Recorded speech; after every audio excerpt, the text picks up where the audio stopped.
Hi, everyone. Welcome to the CSPI podcast. I'm here today with Rob Henderson. You might know him from our TV and movie reviews. He's studying for his PhD, about to finish at Cambridge. And Zach Goldberg, who you also probably know is a former fellow at CSPI, who has moved up to the big leagues and is now a research fellow at the Manhattan Institute.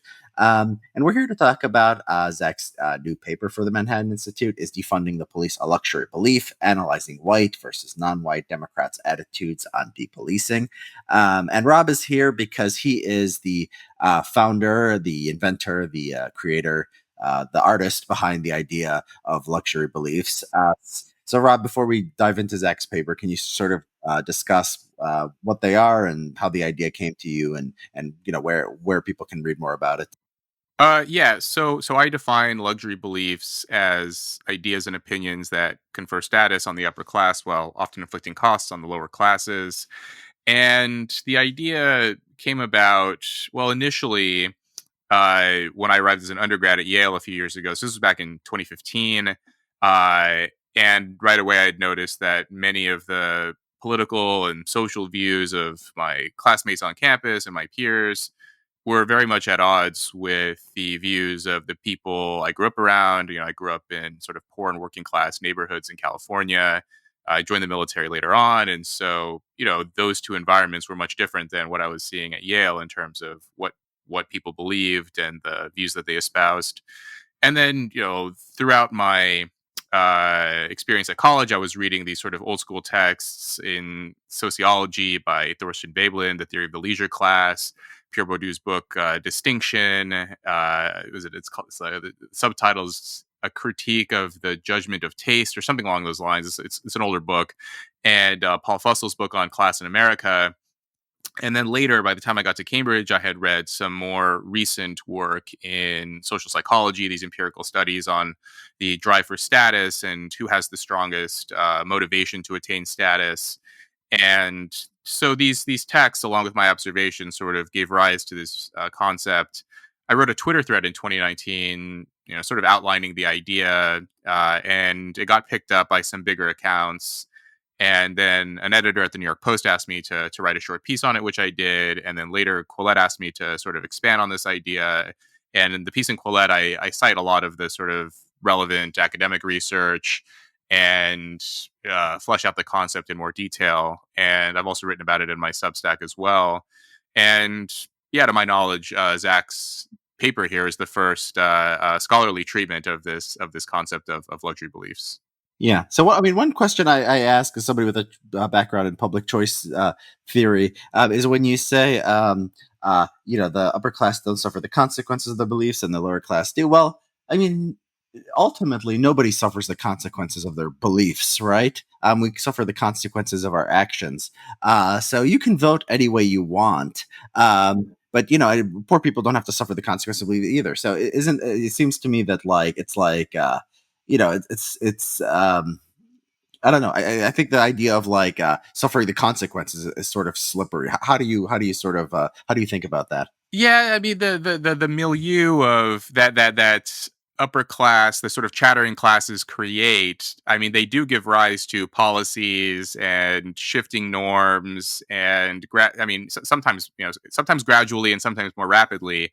They can sort of undermine a lot of the cultural guardrails that disproportionately impact lower class people. I mean, I think the defund the police idea is an obvious one that happened more rapidly. I think an example where it happened more gradually would be with monogamy and marriage. And I've discussed this in other venues and written about this, about how marriage across the social classes, the stability of marriage was roughly equal, regardless of wealth in America in 1960. And by 2005, it had diverged sharply, such that upper class communities, marriage, stable two parent families, kids are being raised by both of their birth parents is overwhelming the norm. And in working class communities and poor communities, it's becoming vanishingly rare. So initially, these start out as beliefs. They start out as these sort of fashionable opinions that people express, and they do gradually get implemented and can change society. Yeah. The other thing that I think of is that basically, if you look at like these police shootings and like why is there hostility between police in certain inner city communities? It's not like it's when a criminal gets shot by the police, it's not like it's the rich elites who start by coming out and protesting and rioting and so forth. It's the people, the poor people in these communities, and so it seems like their actions are the ones causing most of the hostility here, and that's leading to a lot of the bad policies that lead to bad outcomes. I mean, so isn't sort of aren't these people are taking action, that they are suffering the consequences of their actions? Well, it's both, right? I think that there's this sort of trickle round effect where often bad ideas can start at the bottom and gradually work their way up, and then eventually the more affluent members of society champion in those views.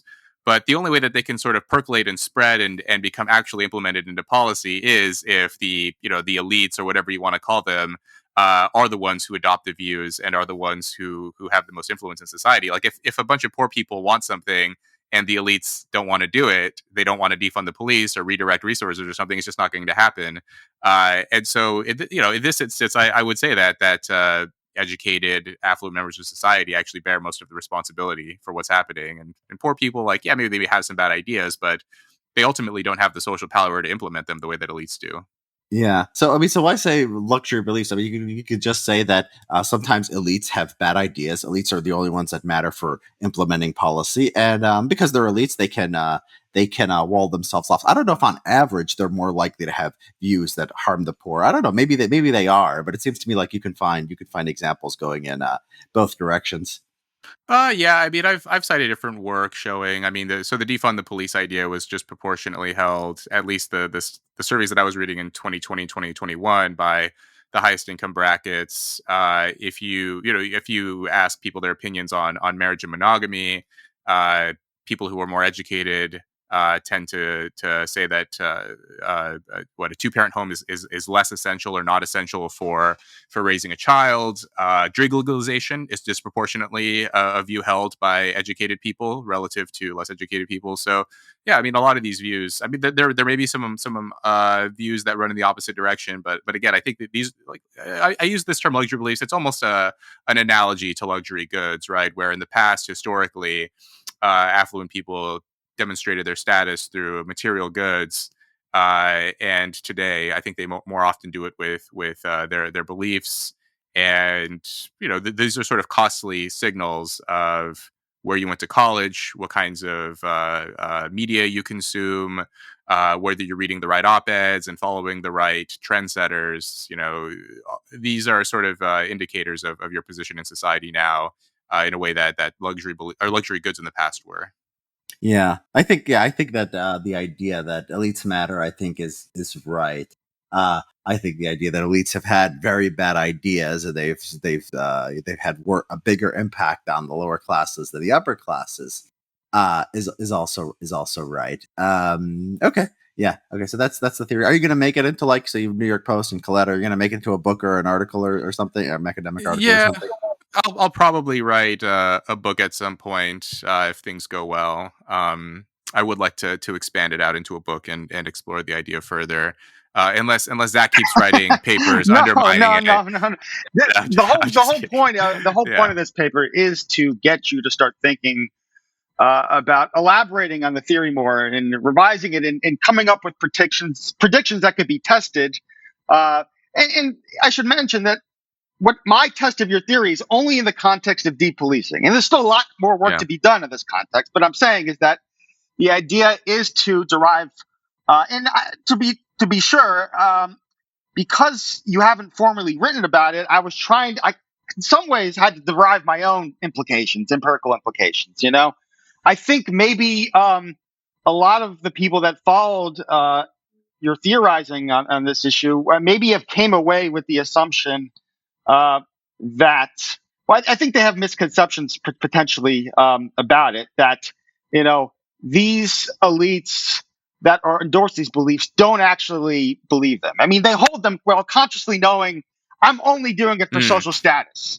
All right, I'm only doing it because I want to, position myself or project that I am on the right side of history. Meanwhile, I don't actually really care about it. So I don't think that's what you're saying, but I think the limousine liberal stereotype, which kind of does intersect in some ways with luxury beliefs.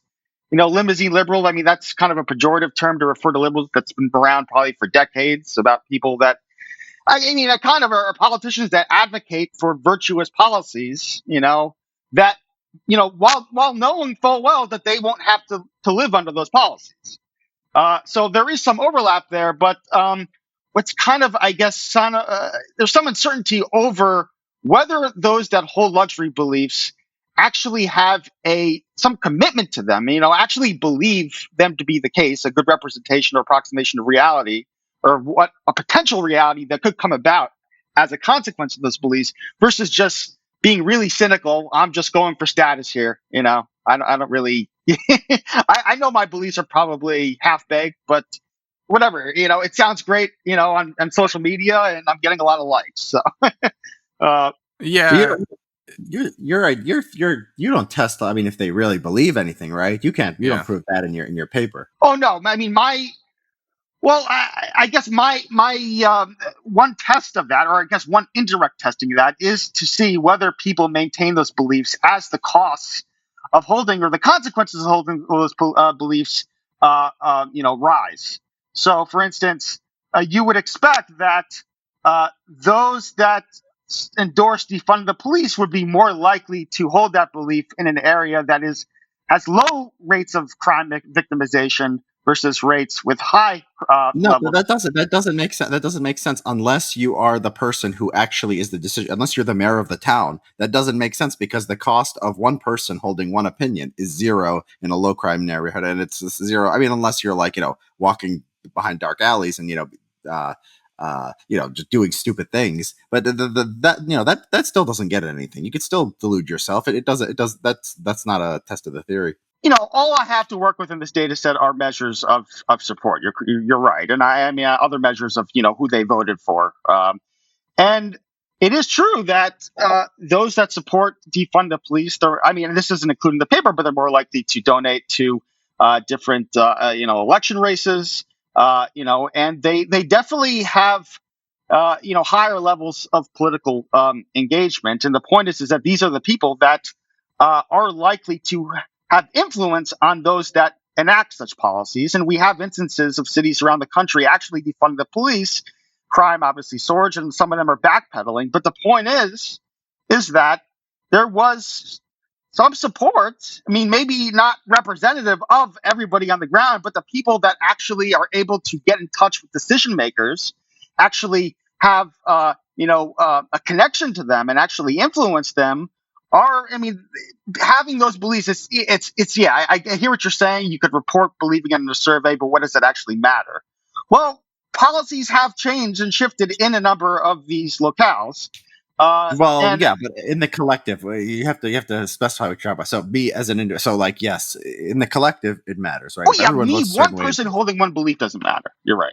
Yeah, well, that's the point. That for it to be like in the cost rising to you, it has to matter. That's the sort of that's the sort of point. But whatever. I think we're well. I mean, you're right, but I mean, it is interesting that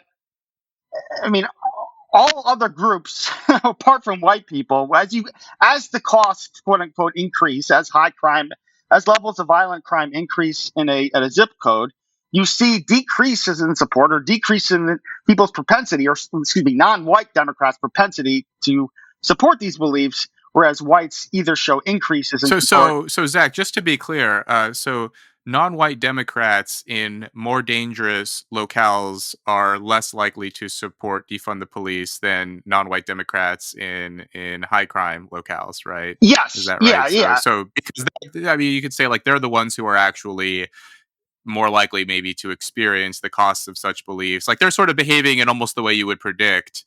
Whereas Right. white Democrats, your finding was that, and yeah, feel free to, I just want to make sure that we're getting this right here, that white Democrats, it doesn't matter whether they live in a low crime or high crime locale, their support for defund the police sort of remains the same or not significantly different based on zip code, and you controlled for socioeconomic status and those kinds of things, right? Once you control for socioeconomic status and demographic backgrounds, white in low crime areas, low crime zip codes, white Democrats and non-white Democrats are virtually equally likely to support these beliefs. Okay.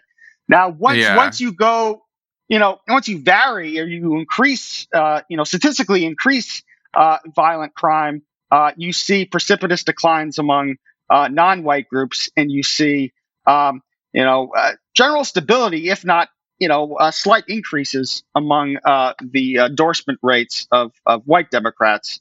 I guess I think you and I talked like a little bit about this in our group chat, but I would like to, and I don't think this was in the data, or if it is, yeah, it'd be really interesting. Would be like actual rates of victimization, because like I mean, probably everyone here is aware, and maybe many of the viewers are aware that actually the victims of crime tend to be disproportionately non-white perpetrators as well. And like the like white, I mean, if you're a white Democrat in a high crime area, like I just want to know, like, are you actually more likely to be a victim of a crime than a white person in a low crime area? Maybe a little bit. I mean, is it significantly more likely? um yeah, that would be something that I'd be interested in looking at, because yeah, maybe you see like crime going up, but if it's not actually hurting you or the people you spend most of your time around, then does it really, how much does it really matter to you? Yeah, the data does show. I mean, I didn't report this in the analysis, but the data in that data set does show that white Democrats that live in higher crime, zip codes, they do tend to report higher levels of self-reported victimization in the past year. Now, what types of crimes Oh, are those? right. I Yeah. don't know, but Yeah. there is that there is that relationship, and you are right in the sense that, and this is why it was important to look at local crime, because.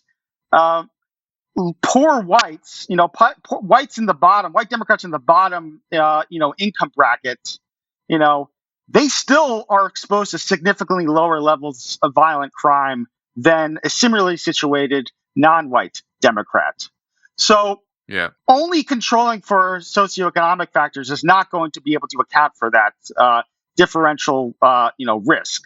Because even poor whites are still less likely to be exposed to crime. So you have But there's a conflation here, because if you're a liberal white Democrat who lives in a high crime area, you've selected into that environment. I mean, when I look at Asians who live in high crime environment, a lot of them are living, in these urban centers. They're recent immigrants, so they still have the urban experience. So they're not that unusual. You think about the kind of white person who moves to south It's side a of Chicago. choice, right? They, With well, the white people, it's a choice. If you go to Chinatown in San yeah. Francisco, like they're like that's not their first choice. It's kind of they're compelled to live there for Yeah, and you can't just economic control and reasons. say, "Oh, they're like, yeah, they're It's very weird." interesting. The It's people who interesting. really sought out that area. Yeah, and that's why when you don't Interesting. control for anything, what you see is a significant positive relationship between zip code crime and endorsement among white Democrats. Meaning, if you don't control for anything, you're going to see a positive relationship.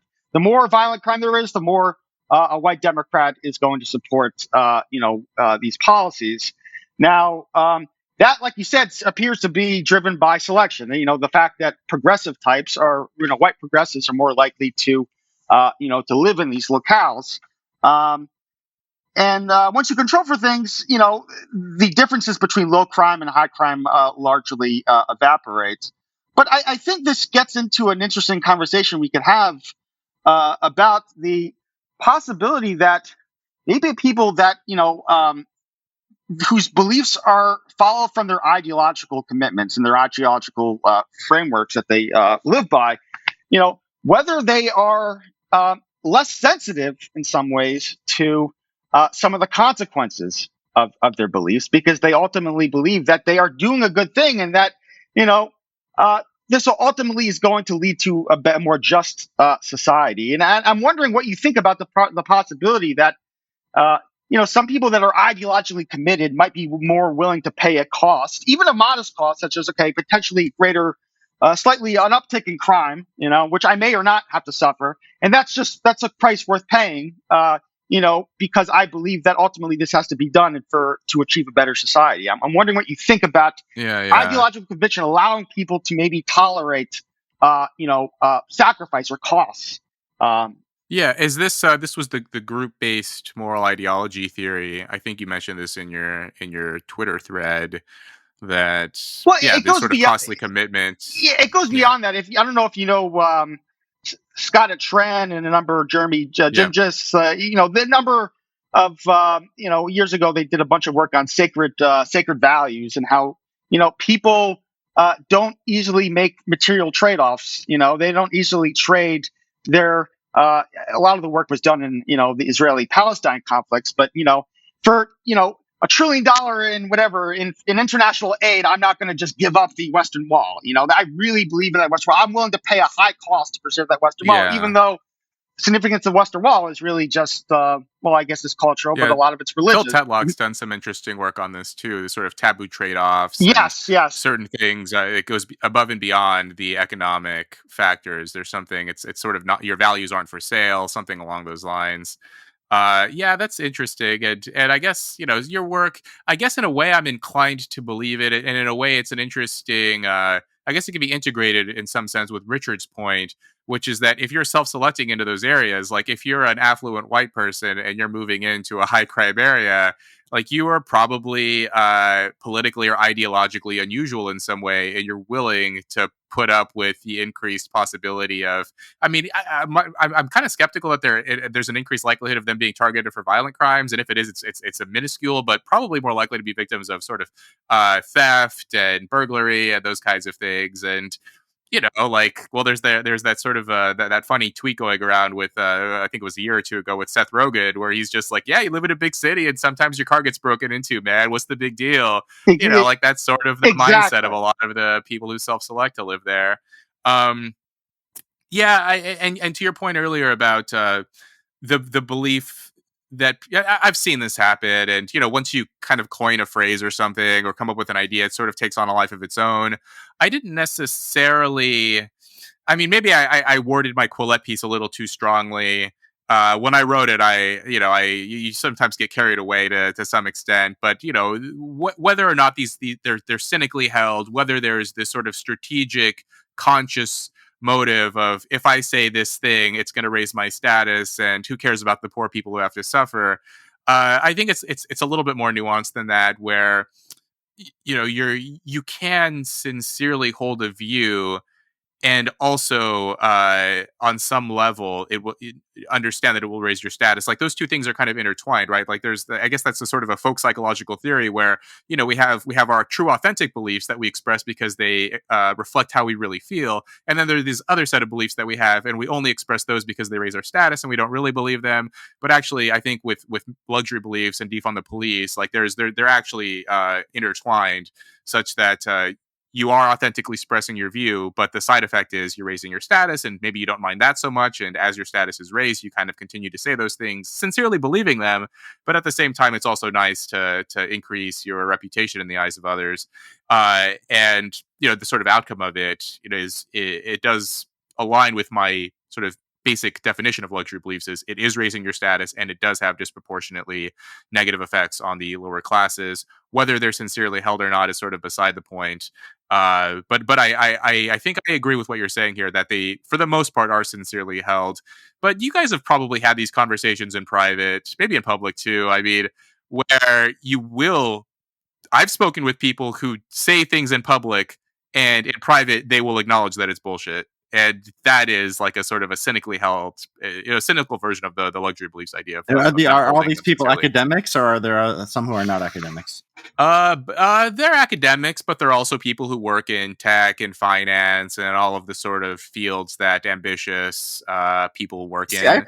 I've heard people say, "Oh, I can't say this," but I haven't had many people say, "I say X, but I say not X." Like I'm lying in public. Do people say like they're lying in public, or do they Well, I mean, just say they would never put it that way, right? Like, very few people would say I'm lying, but they will say like, yeah, like, well, I guess it depends what you mean, but like, if everyone around the table or in the conference or in the meeting is saying like, X, and everyone's just kind of going around and nodding and saying like, yeah, that's so terrible and that's so bad, or that's so great, I love that. Right, right.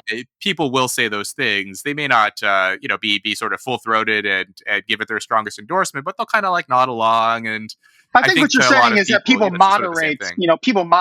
Yeah. the framing of their positions or their expression of their position, depending on the audience that they're, or the company that the company that they're in. Um, One thing I wanted to add, Rob, is because obviously the pursuit of status I think is one of the fundamental human drivers, and I think that it is very explanatory when it comes to a lot of human behavior. But I'm wondering, as you see it in your understanding of these phenomena, is there, because a lot of behaviors about, and I understand why, because this is very important evolutionary speaking, in terms of your reputation or your status relative to other people, obviously. And I'm wondering whether there is any place in your framework for the idea is that it's not, people just don't care. People not only care about the way they come across to other people also want to feel themselves like they are good and moral people. For instance, you know, and this comes into play a lot with literature on guilt, and that's actually one of the criticisms of guilt as a pro-social, inducement, is that uh, people that do things on the basis of guilt are trying to assuage their own guilt. They're doing these things because they are suffering. They're under psychological dissonance, and they want to quell that. They don't want to have thoughts, ruminations during the day that they are a bad person. People want to kind of keep that at bay. So they do things. I support affirmative action. I do these other things to help me cope with these feelings. So it's not just about wanting to appear anti-racist and a good white person. It's also about wanting to feel themselves like a good person. And I'm thinking Oh like, yeah. motives can be very, heterogeneous. Some people might only be motivated by status. Some people, their reputation in front of other people, and some people might really be psychologically afflicted, with some type of guilt or with some type of anger of associating with such a racist group, white people, in such a racist system that's set up to benefit, quote unquote, people like them. And I do think that, some of this is really it's not just about trying to impress other people. Some of it is about trying to feel like a moral person to themselves, you know? Yeah, well, those two things I don't think can neatly be, categorized into two different things there. I think that the pursuit of status, like part of uh, I think it's very difficult for people to attain status and care about those things while also not sort of respecting themselves too. And so, those.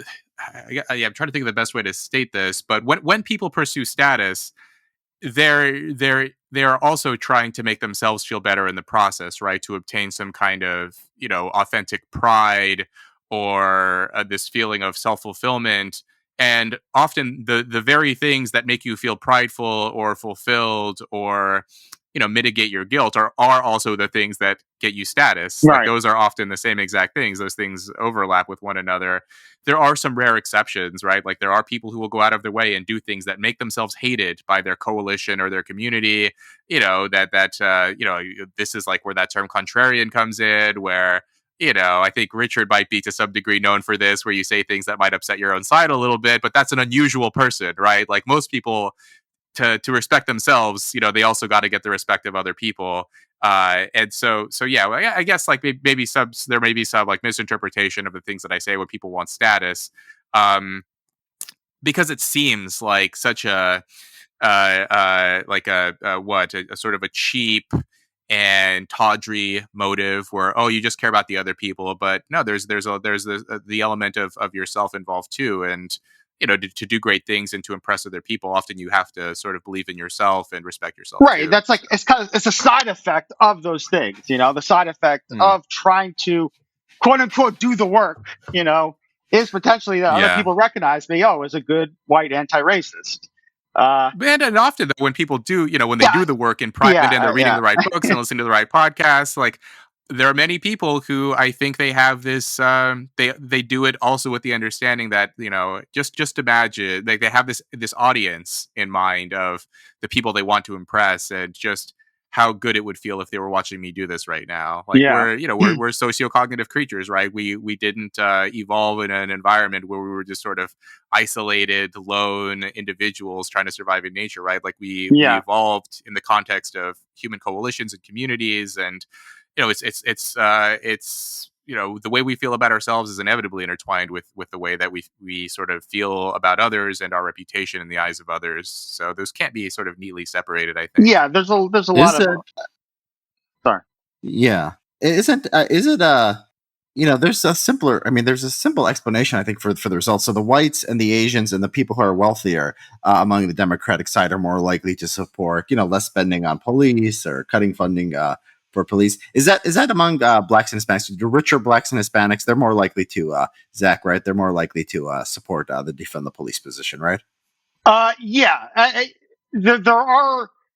I mean, there may be differences in the magnitude of that increase, but by and large, you know, the wealthy you are across all groups, the wealthier, the more educated you are, the greater support for those, Isn't the out. possibility that the wealthy and the educated are the only ones getting elite signals, like ideal, like elites? You had this thing where it's the Great Awakening, or even especially on police issues in like 2018 to 2020, the support for sending. It's often not defunding the police. Often the dependent variable here is just spending less money on the police. So we Yeah, call that as shorthand, defunding the police. yeah. And maybe it's just like, poor people just aren't watching MSNBC or Rachel Maddow or reading the New York Times, and so they're just not getting it. So they're just sort of doing their, they're just staying with the default position, which is that police and public order are good things.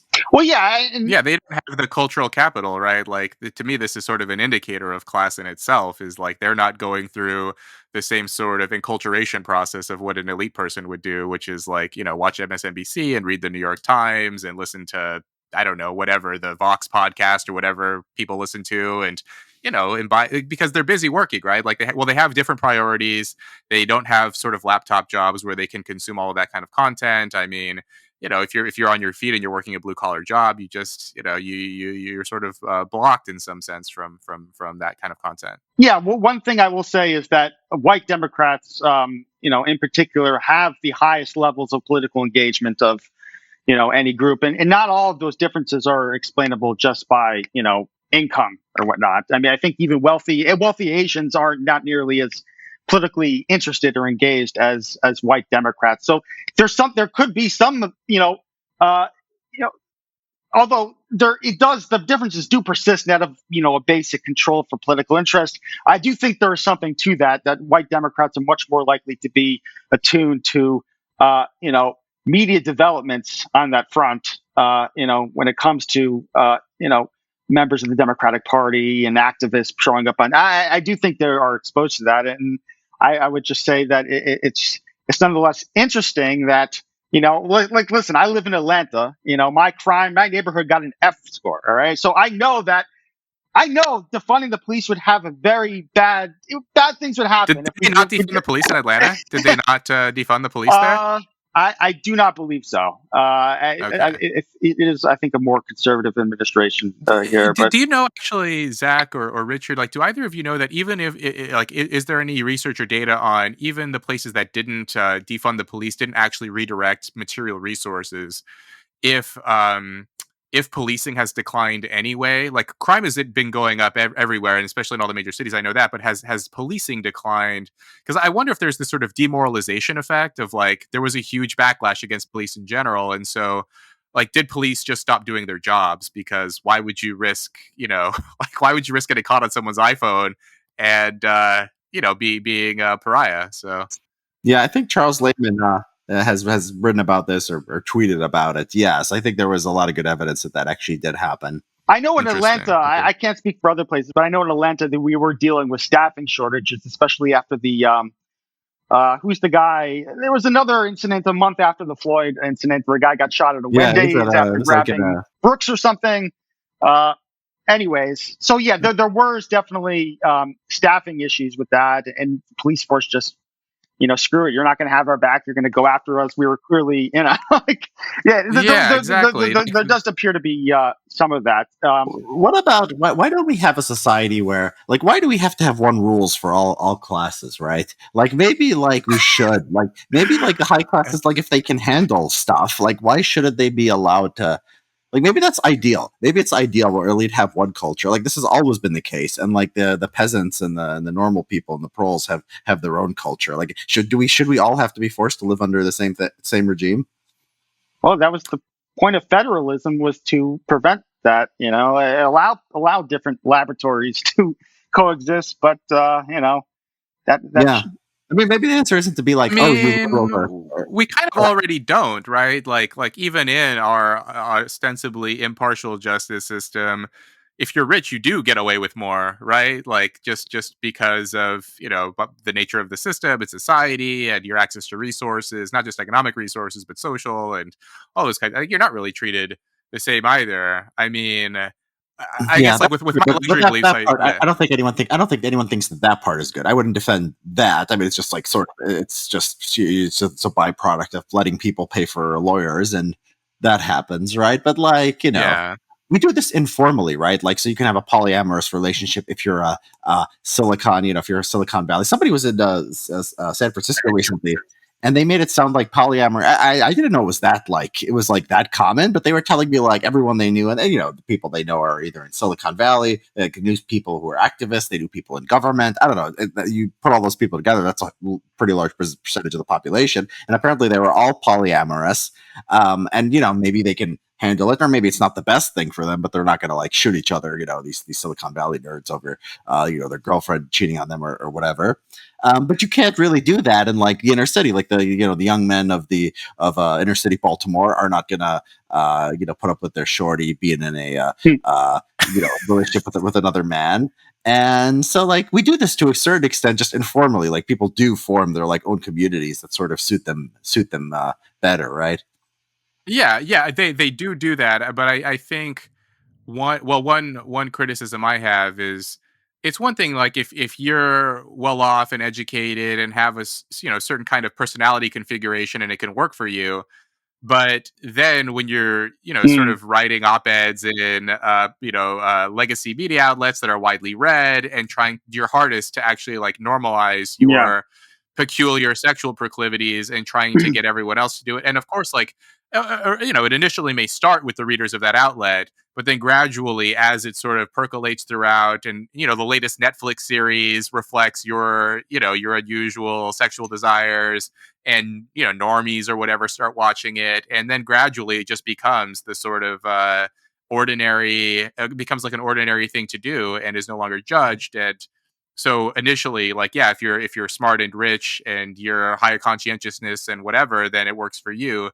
But then by the time the sort of Netflix series is on season 4, and people who are less well off and less conscientious and so on watch it, and they adopt that personality, or rather they adopt those customs, like it just has a detrimental So I mean, impact but on men. yeah, and another thing. I mean, is it even? I mean, is it true that like this is the elites promoted these ideas? So like single motherhood. Like I can't remember a recent TV show. I don't watch a lot of TV or movies, but basically when people have kids, they tend to be married. I mean, Murphy Brown was like 30 something years ago. So that's like not something recent. So that was like a big deal at the time. I think Murphy Brown was a female lawyer who had a single child. Well, anyways, it was a big thing in the 1990s. I think I might be getting some of this wrong, but Bush's vice president, Dan Quayle, like denounced the show for showing like a single mother and portraying it positively. But I don't think that that's like a lot of. I don't think a lot of shows do like promote that. I think cop shows. I mean, I think they're generally yeah. We had the defund the police thing. Let me put that to the side. But on the sexual morality stuff, I don't see a lot of like polyamorous TV being made. So I don't think lower classes are reading like Scott Alexander's blog or Rationalist and getting that stuff. So are they really promoting this Well, stuff I to the think lower sexual classes? promiscuity is definitely pervasive by now, right? Like, I mean, any sort of music video or like the top 10 songs or what like any kind of movie Yeah, or but TV elites. I mean, show. elites Like didn't like But the Richard, Atlantic didn't like start NWA like that. I mean, that wasn't like these were like sort of different. but You who know, popularized it and yeah, who they don't promoted have to it and explicitly promote it in order to promote it. yeah. Just living Yeah, that who lifestyle and platformed it or like whatever, right? it was just the what if it was just the market? What if that's what I mean? That's what people in these cities, inner cities, liked, and they liked seeing NWA. I mean, I don't think the Atlantic or the New York Times were saying, this is the thing to be. I think there were entrepreneurs like who spoke to the community, and the community, members of the community liked it. And like what the elites didn't do is they didn't censor it. They didn't, they gave them free speech. They didn't come and say, okay, we're taking this stuff off the shelves. I mean, there was a little bit of like attempts to do that, but like the elites, liberal elites said no. But that was defended on First Amendment grounds. Um, but it just sort of seems to me like the elites just sort of let the lower classes be themselves, and like that led to this. Yeah, I mean they lifted the guardrails, and I think that the people who sort of act on those detrimental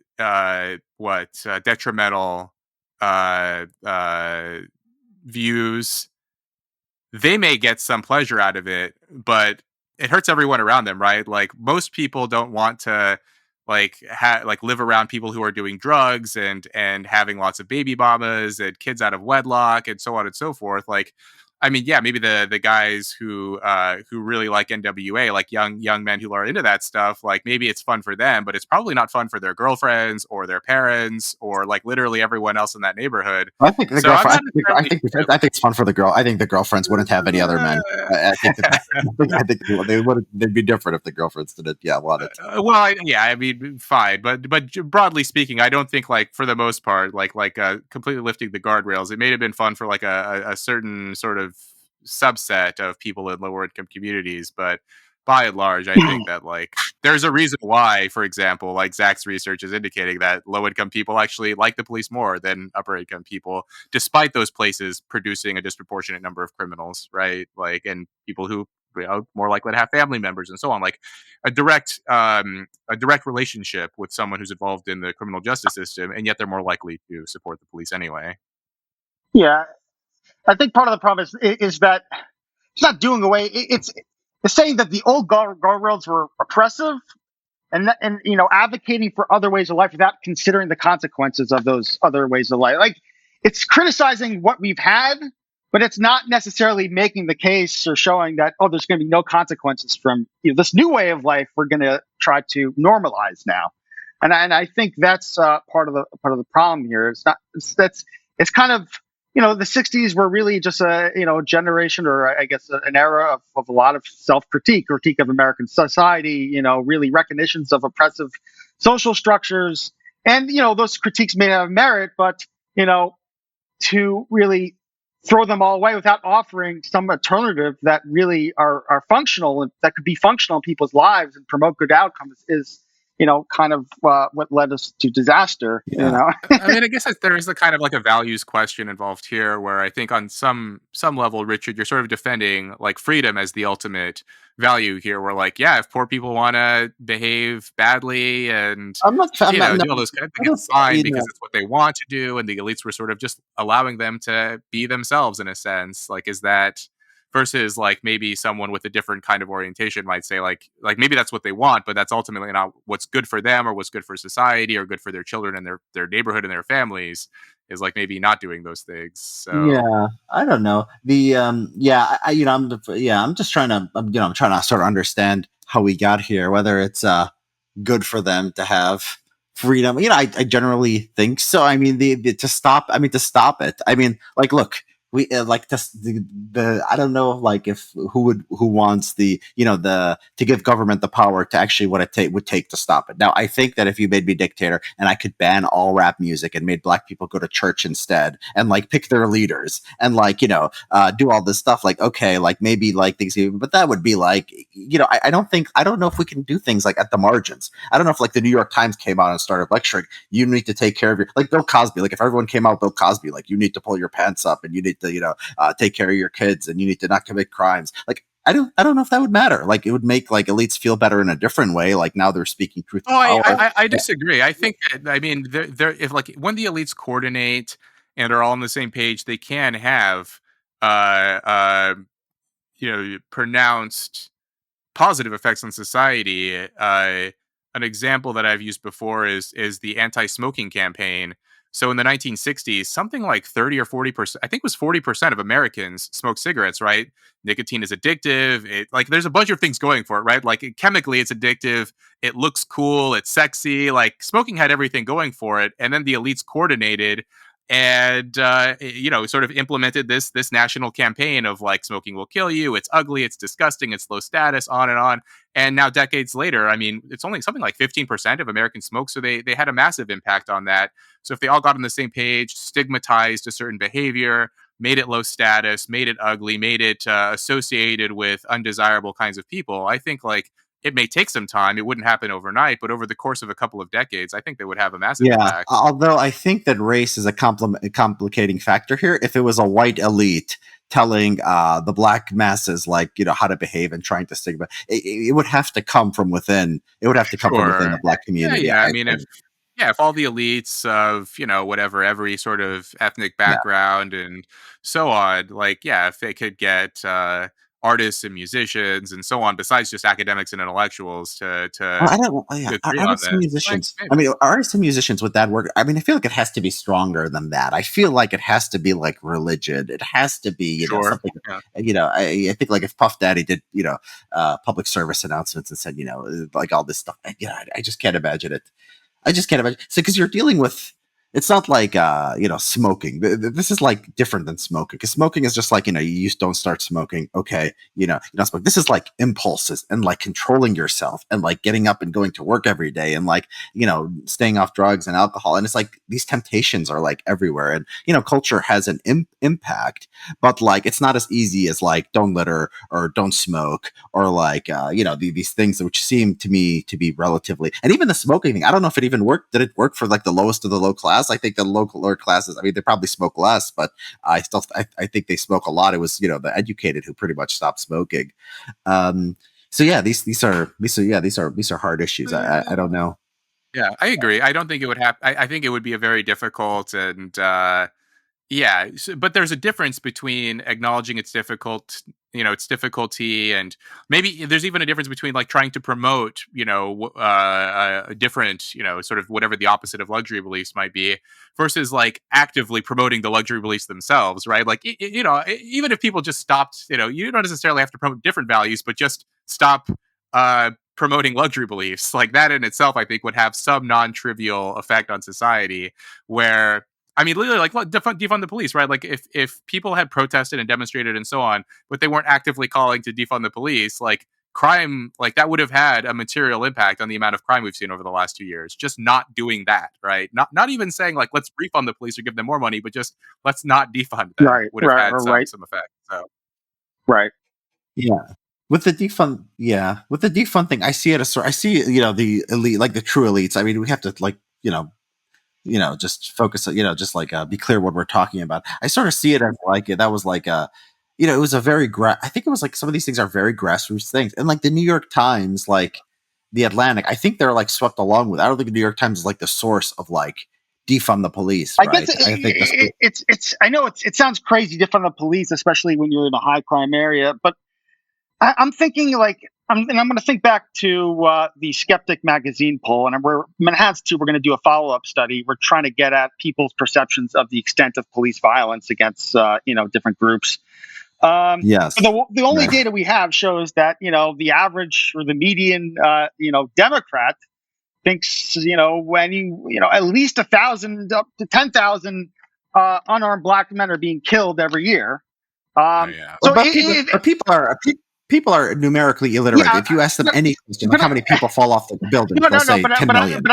I'm saying is that if you actually, that is your perception, that thousands and thousands of black men are being killed by the police every year, you know, the police are evil. Like, I mean, it's not that crazy to think about. You know what? Maybe we should punish the police. It is kind of, I guess, a very you know uh, sophomoric way of thinking, Yeah. but it is. you know, But you can't ask just absolute numbers of stuff, because you'll say how many people are killed by Muslim terrorism, and people will say, Yeah. any number they're going to give you some weird. yeah, I know, Well, I but think what Zach is saying is like basically like if the mainstream sort of like big media outlets repeatedly make the point over and over, it is going to it's going to whatever manipulate your numeracy, and you're going to go from thinking it's 20 unarmed people shot to 10,000 because every time you open up the New York Times, it's like, oh, here's this other story that we want to bring to your attention and sort of shift the way that you're thinking about this problem. yeah, And that turns into action and demonstrations and protests and Yeah, and I think that's right. that's Yeah. where I'm trying to get at in this next study, is to see whether people's or I guess their misestimates or their overestimates has a subsequent or downstream effect on their policy preferences. Do people that think that 10,000 black men are killed every year, are they more likely? Does holding that belief increase the likelihood that one will support defunding the police? So it's something we're trying to get at. But I guess the point is that, and I know status motives are definitely, paramount when it comes to a lot of human behavior. But I also think people are motivated by different goals. Some people have, status motivations or social motivations, and some, we're also motivated by accuracy concerns. Some people might genuinely believe that, the police are killing thousands and thousands of people of color every year. Nobody's doing anything about it. The police unions have their back. There's no accountability. Screw the police. We're going to defund it, and they might be so fixated on that, the moral harm being perpetrated against, people of color, that they might not really, whatever attention they give to potential downsides of depolicing policies might be relatively, marginal. If it even registers, I guess my point, especially that I make in the article, is that people's considerations might be hijacked by moral ones, and that they therefore might not give much of a deeper thought or consideration, reflection of the consequences of reducing funding for police. And you could also have some people, and this is one of the critiques I receive. Some people said to me, well, what if liberals or white Democrats, they don't believe that there is a relationship between police spending, and crime, I suspect that's the case, for at least some, white Democrats. They actually don't think there's a correlation, even though it's. But I would still say that they get to that conclusion because they are ideologically steered in that direction. They have these commitments, they have these priors, and yeah, they're not going to go through the policing literature with an open mind, so they are kind of biased against the police already. So, why they don't believe this relationship is also partly a reflection of their ideological values and commitments. Yeah, and that's right. Why do you think? Yeah. I remember watching these, I don't know, we seem to have fewer of these BLM riots than we did. Like, I remember even before George Floyd, there was these, I think it was a normal thing. And you would turn on CNN or MSNBC, and it was like the most exciting thing in the world. They'd be, in Wisconsin, they'd be in Wisconsin, or they would be in Minneapolis or whatever. And you could see they were about to burn things down. And you wonder how much of it is how much of it is there just ratings? I mean, it's fun to it's like, I watch cable news. I don't usually watch cable news, but I would tune in when I thought there was going to be riots. And then how if they're if they weren't there, are they just fueling it? And I think that they must be. I think you're right. I think on the police shooting question, even though I don't trust the just asking them how many people will give you all kinds of crazy answers. But the idea, I saw people on CNN and nobody questions this. And this was way back in. This was Trayvon Martin, because I remember this because John Derbyshire was fired from National Review for writing a response to this, where they would talk about the talk, where it was oh, I have to tell my black son, you can get murdered, any moment you step out the door. Michelle Obama once said, they asked her if she was worried about Barack running for president. She said, as a black man, he could get killed, walking down the street. So like, like, yes, like maybe by another black man. Like she's obviously tried to imply like it's a Klansman or a police officer Wait, or something. Eric Kaufman, do you think it was a CSPI report, the social construction of racism, where he found that I think 8 in 10 of his black respondents thought they were more likely, blacks are more likely to be killed by the police than they were to be killed in a car accident or something like that. Yeah, I don't know It if was some that doesn't really, sound like it was from CSPI, but it does sound it like was, yeah, something. it was a Kaufman report, but yeah, so, And is that not because of media coverage, right? Like if every yeah, time definitely. you open the latest webpage or turn on cable news or what have you, and it sort of seeps into the conventional wisdom, if every time it's like, oh, X thousands of numbers of people are dying in car accidents every year, today, 75 people died in a car accident, suddenly car accidents would be very, very sort of salient in people's minds, that sort of availability bias. And that would be the thing that people would be demonstrating against and calling for safer automobile regulations and so forth. But that's not the thing that we're focusing on, right? It's this sort of defund the police idea, which is it's sort of backfiring in terms of like reducing the numbers of people that are dying. Perceptions of discrimination have not remained flat over time, and they do show a very Yeah, close. they've gotten worse, right? Like Yeah, at least I it's remember sort of like when Obama was elected in 2008, like race relations were basically like the best they'd ever been in well, America. that's kind of what's And then sad. like 4 or 5 years later, they became like the worst they ever Well, were.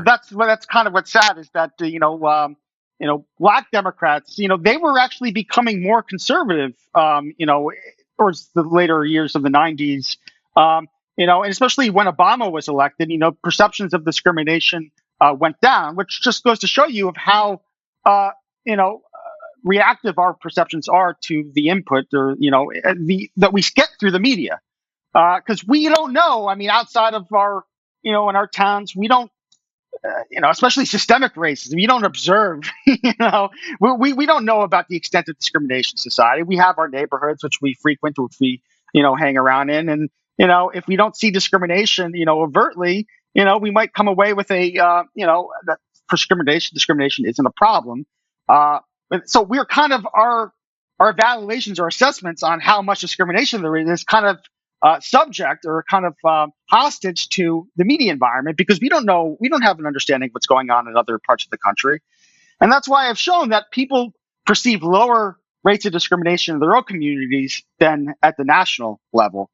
Because the Oh, is that national, right? Is that for both white and non-white Democrats, or is that specific to any? that is that. Yeah, I remember that being also for this is one of my first tablet pieces. I pulled data from a Pew survey that asked about discrimination, at the national level and at the local level. And what you find is across the board, people do perceive lower. Black people are less likely discriminated, in their own neighborhoods than at the national level. And I think at least partly, or a good part of that is because people need the media to fill in the gaps, what's going on Of what's in going on around in them. the That's rest of so the country. interesting. Yeah.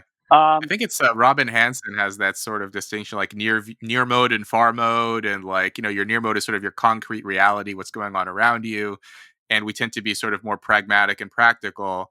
But then in the sort of far mode of like the abstract, the world beyond you, that's when your sort of ideals and wishes and those kinds of things come in.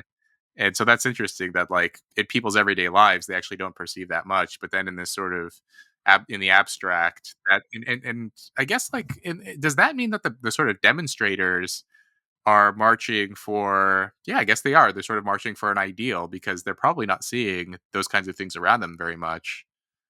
I think that there is, I mean, like, okay, so I do think that what they perceive is they do perceive there are confrontations between police and members of the community, and I think that is sort of is going to happen when you have a very communities with astronomically high crime rates, right? Because police are going to be on edge. They can't distinguish easily who the good guys and who the bad guys are, and you could imagine that like they are like legit. I do think the anger is like legitimate, not legitimate is like they're correct, but like I do think it's real, and I do think it's based on something. And like there's a reason that like they burned down the cities, over these incidents that for these seem like nothing, just but these communities, I mean they often their values are not that great. I mean there was I saw, like, I've seen like clips where like a guy will be like robbing a store, and then like he'll get shot, and then they'll have his mom or his sister on TV, and she'll be like,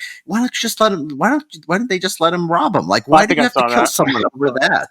And like, so there is like this value that, like, I don't know, you just like let like other communities, that would be unthinkable for you to talk Yeah, like, I don't know. I wouldn't want to read too much into those sort of anecdotes, though, like because they're only going to for every person like that. For all we know, there are 3 or 4 other cases where some guy gets shot, and the parents or grandma or whoever is like, "Yeah, you shouldn't be robbing that store," but they're not going to interview that woman and play that clip on CNN, well, that right? sounds Like like a good clip. He shouldn't have been wrong. I'm glad he got shot. My maybe Fox News would play it, but like but basically, like my point is like just because you see like a few of those clips, we're not there's the sort of the known unknowns, right? Like there may be some other instances of people in those communities who actually don't like crime that much, and apparently like they aren't they like on average the sort of data on support for refunding or maintaining like current levels of policing and so forth, like at least I remember there was a poll in Minneapolis, like right around the time of the George Floyd thing or shortly thereafter.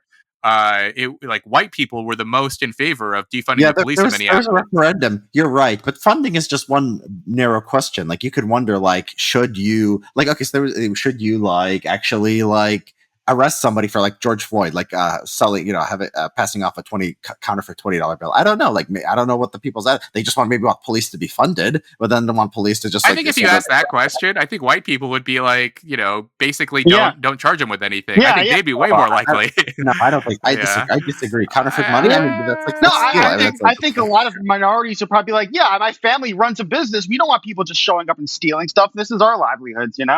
So Maybe Yeah. some, maybe I some, do but predict that the support would probably be higher among whites. For yeah, those yes. reasons. Especially sort of educated and affluent whites. I think they would like those kinds of crimes. I think they would like it would be like more than half would be like that's fine. You don't need to charge anyone for that. I So think liberal. I think the most liberal. I don't think of like most white people, but I'm not. I wouldn't be surprised if a lot of these communities, they wanted less enforcement. I mean, they want police. Maybe they see it as like a jobs program. They're just instinctively for government funding or whatever. But I could believe that it's. the I only could reason they believe that, want to refund the police is like, yeah, we like government spending. Like, yeah, maybe they'll hope to get a job. okay. It's like a sort of a jobs program or something like that. I Yeah, I mean, don't think they're thinking that far ahead. I think they're just like, yeah, the guy with the uniform on who's enforcing the law is probably a good guy, or and yeah, like, maybe, or at least or, the or, guy, then or the they have the some, people who might, yeah, yeah. or they have unrealistic expectations. Like, they want the police to just arrest the bad guy, like not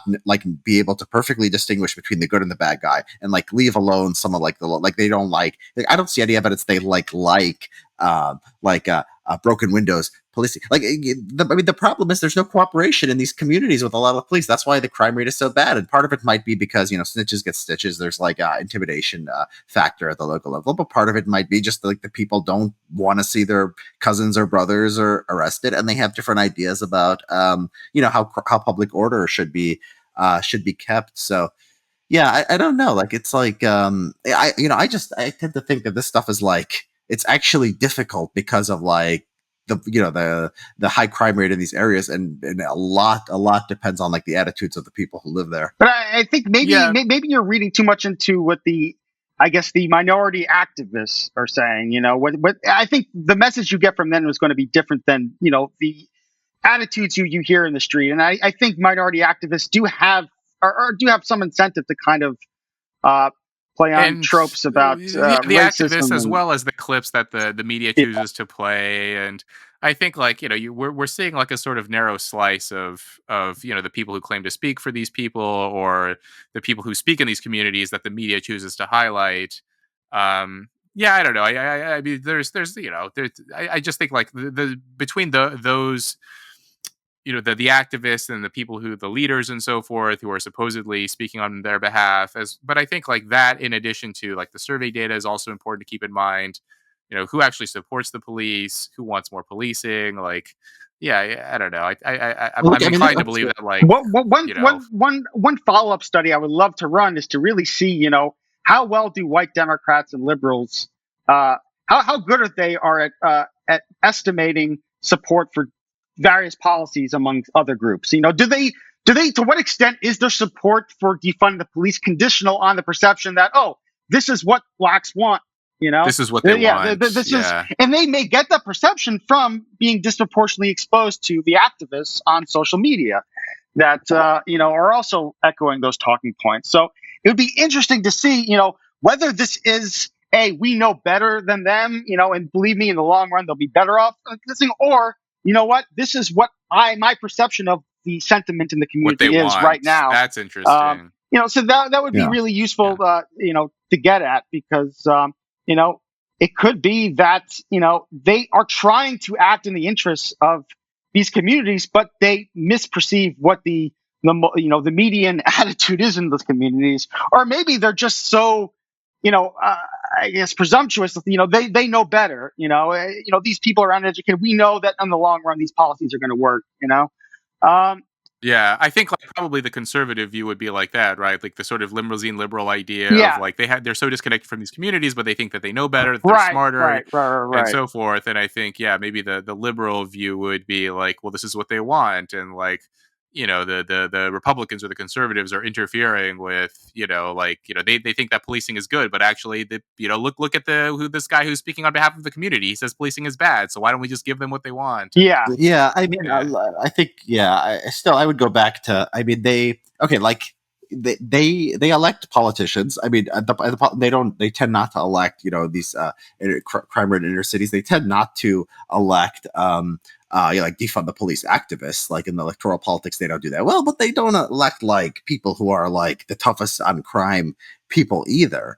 So I tend to think the people that they vote for, like, give them what they don't want to defund the police. No, they want government spending, but like they're I don't see like this groundswell of like, let's do something. Like, it's not just activists. It's how people vote. It's cooperation with the police. They can all vote Republican if they wanted to. They don't, or they could vote for the most most extreme pro crime Democrat they can find. Those aren't the people who win, and so I don't think it's just like, oh, the white liberal media just focused on these few activists. I think there's something real here I, in the but communities.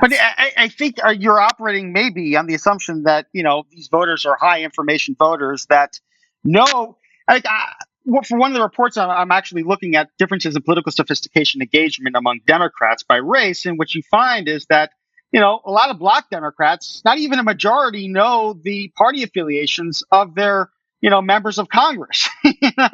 Like, so a lot of voting or political behavior, and there's a book about this recently that came out, is very shaped by group expectations. They may be opposed. Uh, they may not love the Democratic Party, but if they don't vote Democrat, they're violating a group norm, and they don't want to be ostracized. And they also don't.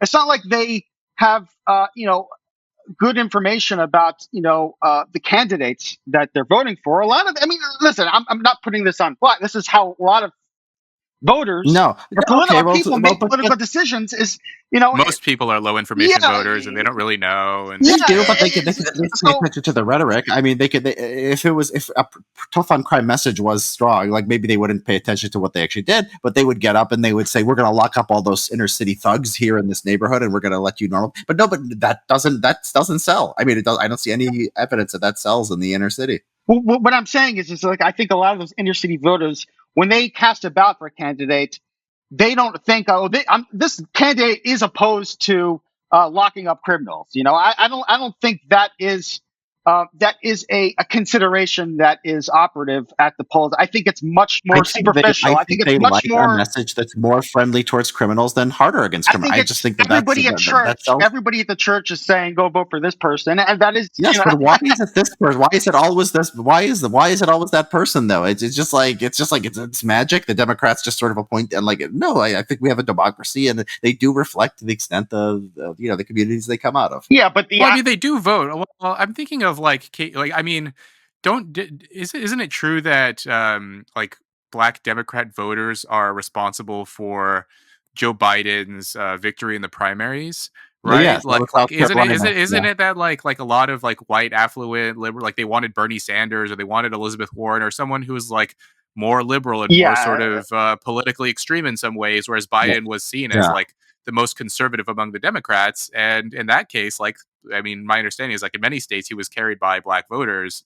yeah, And yeah, I've seen other survey data indicating that like Black voters, even though they are overwhelmingly registered for the Democrat Party, like they tend to identify as conservative. And yeah, and I think like part of that maybe because yeah of what Zach is describing is like people like yeah, people are sort of messy and unorganized in their political views, right? Like it tends to be the elites who have like sort of clearly defined ideologies of here's what I believe and the reasoning behind it and why. And like low information, ordinary voters are just like, I like this and I like that. And they don't really pay that much attention to politics. And yeah. You're much more yeah, reliant on cues, either from your social group, your yeah, church, your family, your friends, uh, you know, Yeah. and, Yeah. and, and that really might be the extent of it. I mean, there was a whole book, I forget the title, but it came out in the past 2 years or so, which looked at, the social pressure that blacks, experience when they have to make decisions at the voting booth or even donating. And,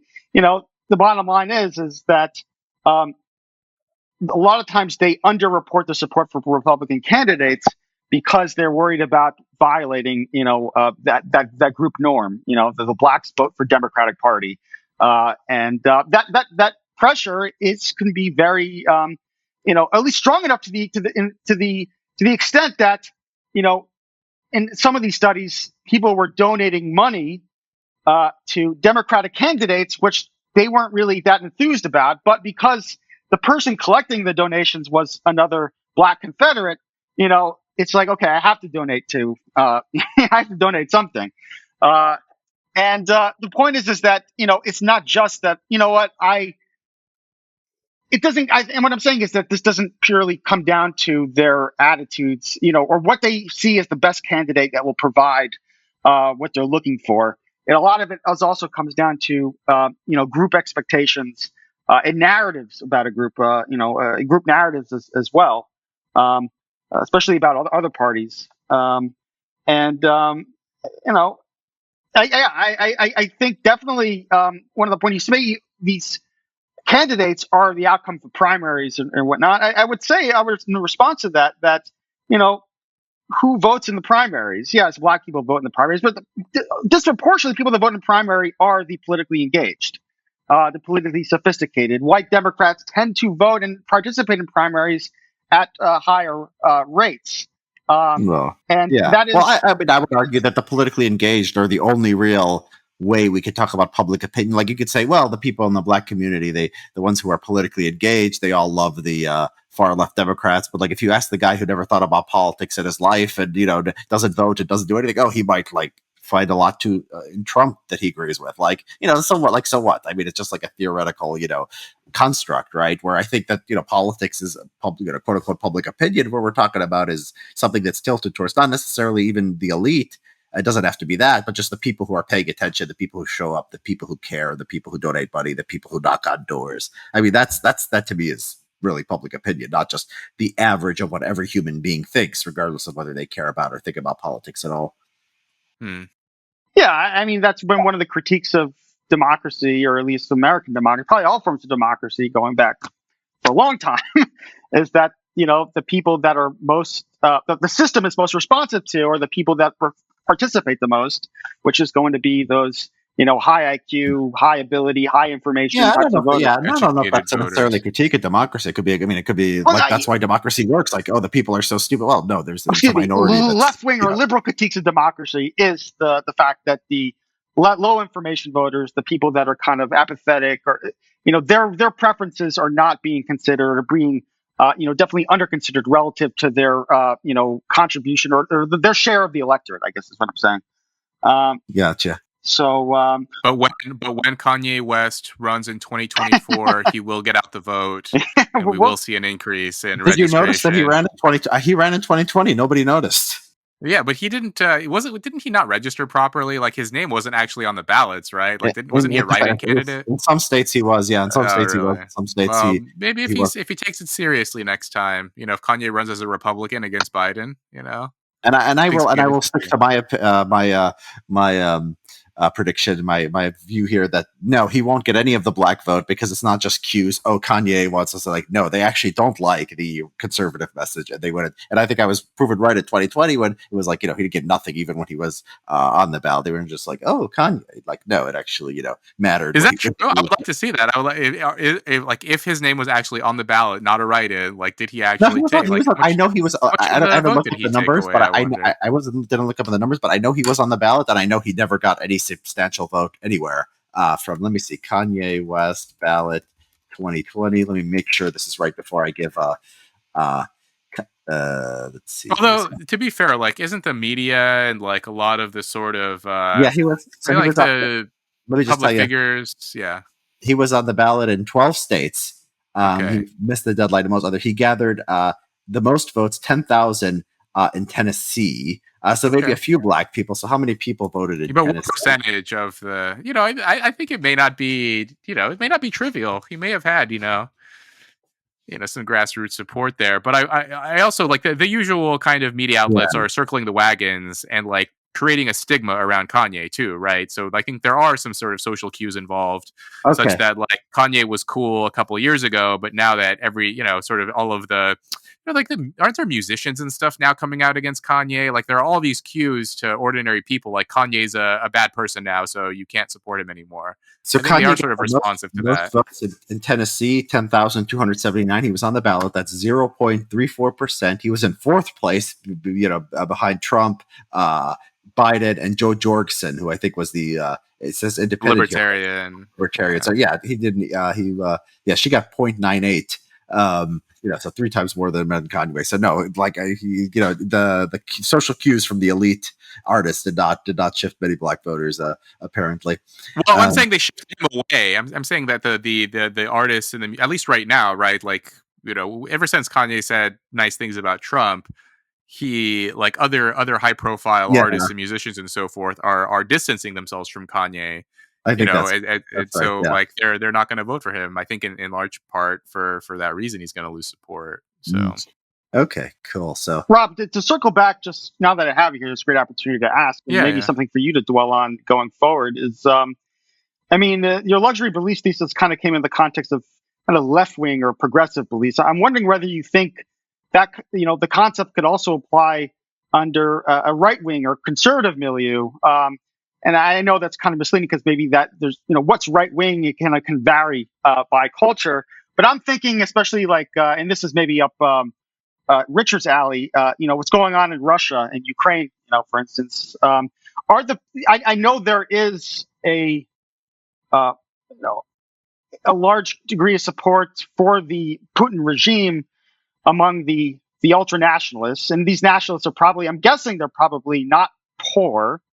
Maybe Richard could, but they seem to be, sophisticated. They're bloggers or whatnot.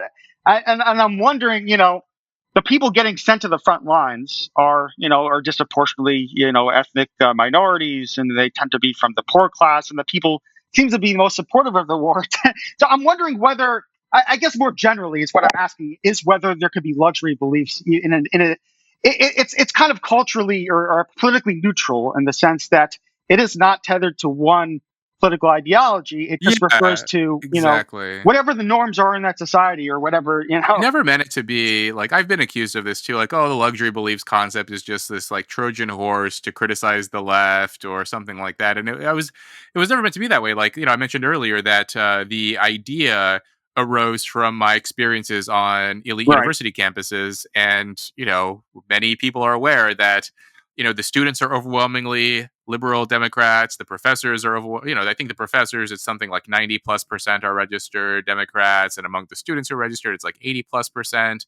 So it's actually the professoriate is actually slightly more likely to be registered Democrats than the students. But then of the students who are on the left, they actually tend to be like hard left, whereas the professors tend to be more center left. Um, but those are like, and these are people who, at Yale, it's something like there are more students from families in the top 1% than the entire bottom 60%. The median income of families at Ivy League universities is $200,000 a year. Cambridge is not that much different.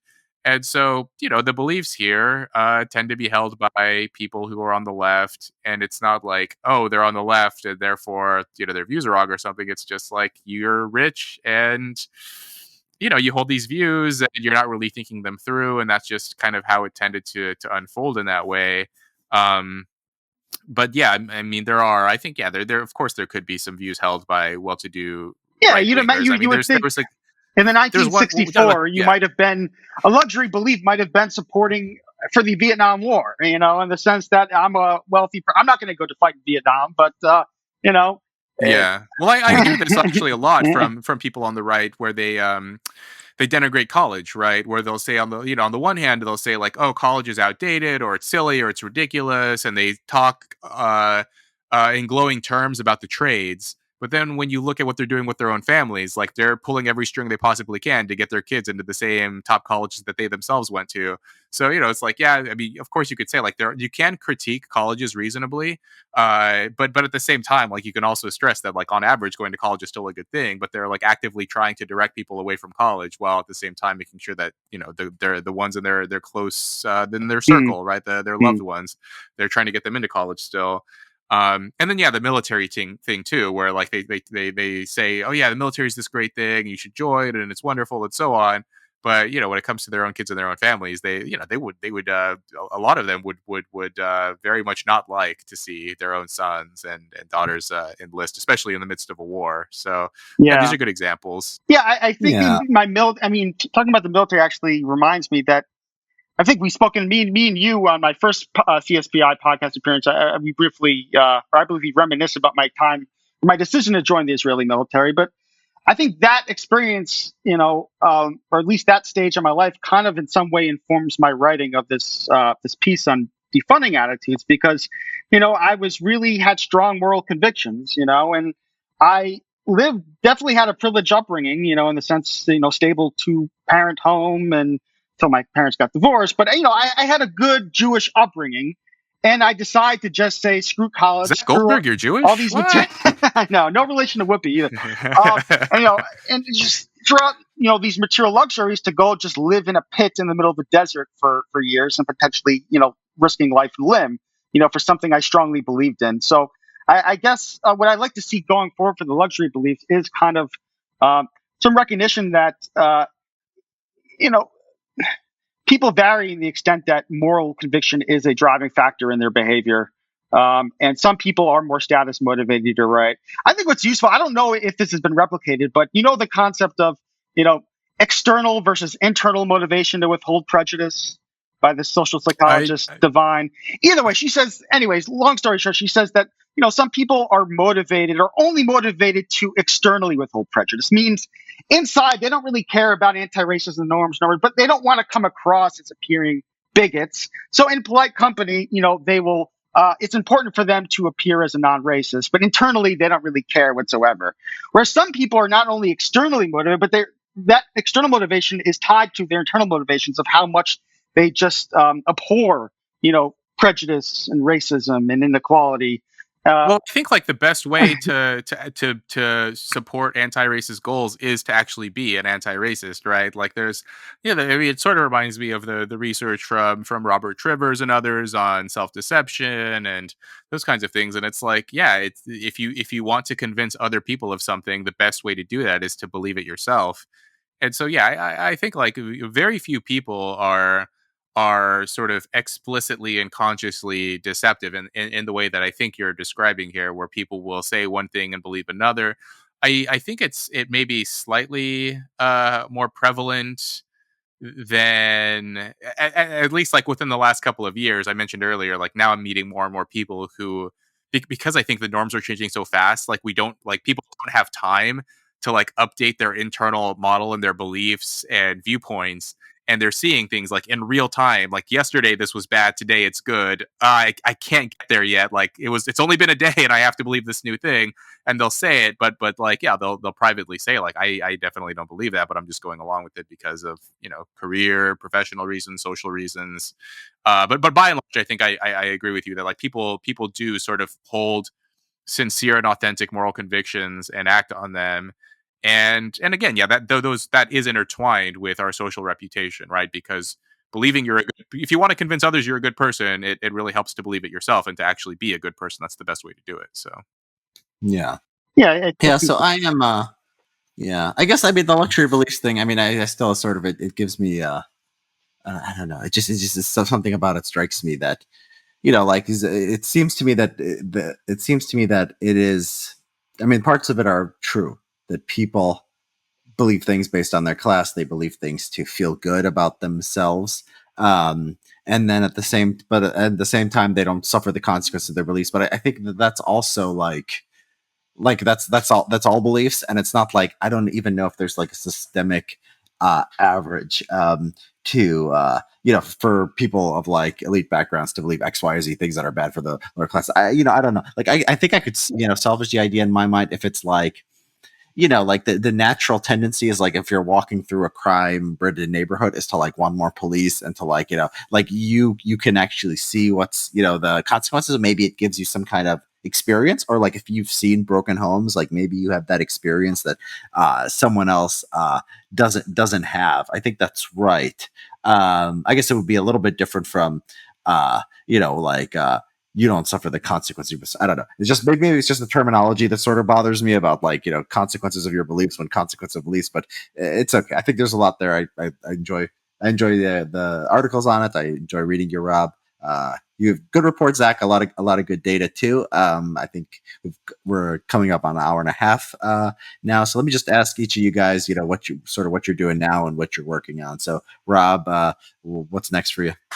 Yeah, so I have my PhD defense scheduled for October 31st, coming up soon.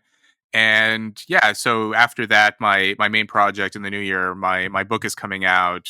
We're thinking probably spring, somewhere around sometime in 2023. So I'll spend most of my time after that sort of promoting the book, getting pre-order sales, and sort of ginning up interest there. And otherwise, yeah, just keeping up on my Substack, and maybe I'll start a podcast. So I'll talk to you offline to get some tips on that. So Okay, yeah, I think I podcast, can book, help. newsletter. I also have a Substack. I can tell you about that too. We should just say we're recording this on October 10th, so this probably won't be released before October 31st. So Okay. you're listening to this in the future. Rob will already be a PhD, or he will have flunked out. They will look at his work and said, Yeah. we don't want you here anymore. So yeah, this will. So yeah, PhD dissertation defense coming up. You'll be Dr. Henderson. We can put that in the show notes. We can officially put that when we release this episode. And the book is a memoir, right? It's a memoir. Growing up. Yeah. Okay. Yeah. Memoir of my experiences in foster care and my sort of unusual journey to higher ed. So Okay, we'll have to talk about it when it comes out. Zach, what's up with you? Moved to the big city.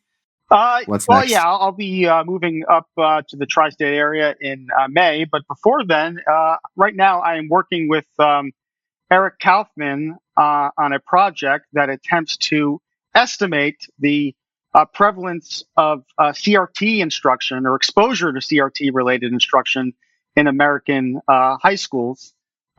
And that is a report which probably by the time this podcast releases, you'll at least probably the summary or the preview article. It will have been published and you could read. The idea is to try to get some of this data out, some of the analysis out before the midterm elections, because we feel like it is very important information for those that care about these issues, at least to know about the extent of critical what extent are notions like privilege and systemic racism being taught in schools. And what we find in a nutshell is that they are rates are far higher than I guess the Democrat or the DNC wants you to believe. Yeah, this is amazing. Yeah. Yeah. You should preview a little bit of this to me, and it's like we have no the school debate. Like we have no idea whether the stuff we're looking at, like people are getting upset about if they're even Well, yeah, like. and here's a Is it bright one idea. Why don't we schools or just 10%? ask kids? Why don't we just ask them whether they were taught this, Yeah, just last year when they were in high school? So that's essentially what yeah. we did. And another project that I'm juggling, which actually, overlaps significantly with this depolicing report, is we're trying to do a much more elaborate study that gets at the extent that the public overestimates not only lethal police force, against certain groups, but also even nonviolent, the use of nonviolent, non-lethal force against groups, and also people's perceptions of group criminality. To what extent do people perceive that most people in prison are there for nonviolent offenses? We're trying to get at that. We're trying to see whether potentially correcting those misperceptions, I have a lot of doubt, probably more doubt than optimism, can potentially moderate any type of relationship between perceptions and policy preferences. So that should keep me busy for the rest of the year. That's pretty much it. One thing I will say, and I feel like this is important to say for those that are after this might go and read my report, it's not just about. I didn't write this report only to test Rob's luxury beliefs thesis and to respond to it. I also think it's important that we do not memory hole what happened in the summer of 2020. And much like there was a Trump studies program and now there's a January 6th studies, that come out in academia. I see this as kind of in that spirit of let's have a summer of Floyd studies. And this is kind of a way of getting at what the hell happened during that period. Because, to be honest with you guys, it's going to happen again, maybe not next year, but it's going to happen again. And I think it's important to understand some of the factors, at play. Yeah. So this stuff, yeah. So we've had these inner city riots. They've occurred in cycles. We had them in the 1960s. Oh, the same issues. Like you go back to the 1960s, it was like some guy who was like running from the police and like got killed. It's like the exact same thing. Yeah. 1960s. We had the Rodney King. We had this like stuff in the 1990s, and then we have it again. I'm not positing some kind of Churchian thing. Like I think all that stuff is nonsense. The Peter Churchian theory of like everything is signal. Yeah. I don't believe every 30 years. But it's not exactly like that. But it's like there's this problem. There's this problem with inner city Black communities. It never gets solved, and it boils over every now and then. And exactly. I don't know, Zach. You could do studies correcting people's beliefs on statistical disparities and crime and law enforcement. I doubt that's. I doubt it too, but it's worth a try. It's worth checking. I think I'm more optimistic than you, Zach. I think that can do a lot of good because you don't have to convince everyone's mind. You just have to convince the elites, and they are smart enough to understand that, right? Like, those are the people, right? I think if you look back at the 1960s, we might get into a whole nother conversation again. But the 1960s, like the elites were completely united in being against rioting. And I'm talking like LBJ and like these like high end Democratic officials and like the New York Times. Like it wasn't really if they did give support, it was like pretty subtle. Yeah, but the commission that came out, what was the commission? I don't want to get into a whole long conversation, but Kerner Commission. Yeah, but that was they didn't blame him on. No. The idea is, and John Scranton, as a sociologist, has written about this. The commission came afterwards. Like first there was the riots, and then came like the intellectual justification, like riots are okay. So the history here, is very very fascinating. But we don't want to. Yeah. All right. Well, hopefully you'll have me on to talk about the next riot of course, for another day. All right, guys. Thanks a lot. All right. Thanks, guys. Richard. Thanks, Zach.